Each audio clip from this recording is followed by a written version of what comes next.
എൻ്റെ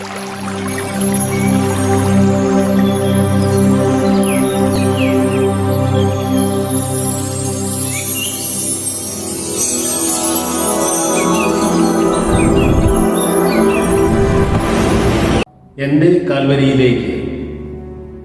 അങ്ങ് ദൂരെ അശാന്തമായ ഒരു കാൽവരി. ആളുകളില്ല, ആരവങ്ങളില്ല. വിട പറഞ്ഞ് യാത്രയാകും മുൻപ് അമ്മ കേട്ട ആ വേദനയുടെ യാത്രാമൊഴി. മലയിറങ്ങി മടങ്ങും മുൻപ് അമ്മ മനം വേദനയിലൊന്ന് പതറി. പൊട്ടിത്തകർന്ന ശിരാപടലങ്ങളിൽ നിന്ന് രക്തം പടർന്ന ഒരു തുള്ളി കണ്ണുനീരും ഒഴുകി. ഓർമ്മകളുടെ അഗ്നിപ്രവാഹം.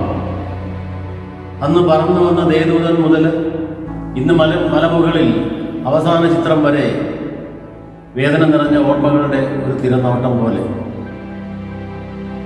ബാലകനായി ജനിക്കുന്ന ആ കുരുന്നിനു വേണ്ടി മുട്ടിയ വാതിലുകളെല്ലാം അടഞ്ഞപ്പോൾ സ്വന്തം രക്തം നൽകി ജനിപ്പിക്കാത്ത അച്ഛനു വേണ്ടി അന്ന് കണ്ണീരൊടുക്കിയ ആ മുഖം എനിക്ക് ഓർമ്മ വന്നു.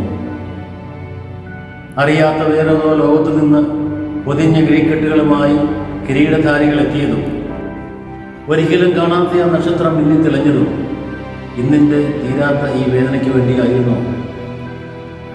യാത്രയിൽ നഷ്ടപ്പെട്ട ആ മകന് വേണ്ടിയുള്ള ഈ തിരച്ചിലും കണ്ടെത്തുമ്പോൾ നൽകിയ ആലിംഗനങ്ങളും കുറേ മരക്കഷ്ണങ്ങളുമായി മഞ്ഞിട്ട ജീവിതവും ഇന്നും എൻ്റെ ഓർമ്മയിൽ തെളിയുന്നു.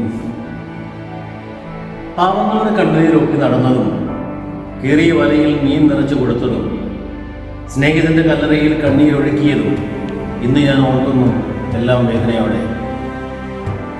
വേണ്ടപ്പെട്ടവർ ഞാൻ അറിയില്ല എന്ന് ഒഴിഞ്ഞതും ഞാൻ ഉടുപ്പിച്ച പട്ടുവസ്ത്രം പങ്കിട്ടെടുത്തതും ഹൃദയത്തിലേക്ക് ആഴമളക്കാൻ ശുക്ലം കുത്തിയിറക്കിയതും ഇന്ന് ഞാൻ അറിയുന്നു, നന്മയ്ക്കായിരുന്നുവെന്ന്. ഏതോ പാർത്തരിയുടെ പെരുമാറിൽ വിവസ്ത്രമായി നീ മലർന്നു കിടന്നതും പിതാവയെന്ന് നീ നീട്ടി വിളിച്ചതും ഞാൻ ഓർക്കുന്നു, ഇന്നലെയുടെ ഒരു സ്വപ്നം പോലെ. പട്ടുചേലകളിൽ പൊതിഞ്ഞ നിന്നെ കണ്ണീരൊഴുകി കാത്തിരുന്ന ആ സ്ത്രീകൾക്കൊപ്പം മരണത്തിൻ്റെ അന്ധകാരം തകർത്ത് നീ വരുമ്പോൾ ഉരുത്തോലകളെ എത്തി ഞാനും നിനക്കായി കാത്തു നിൽക്കാം. മലമുകളിലെ നിന്റെ ദയനീയ മരണം ഓർക്കുമ്പോൾ, ഒരു പാഴ്വസ്തുവായി എന്നെ മാറോട് ചേർത്ത് ഓർക്കുമ്പോൾ ഞാൻ അറിയുന്നു, നീ ഇന്നും ജനിച്ചുകൊണ്ടേയിരിക്കുന്നു എന്നും എന്നെ കൈപിടിച്ച് ഒരു നാൾ നീ എന്നെ കൂട്ടിക്കൊണ്ടുപോകും.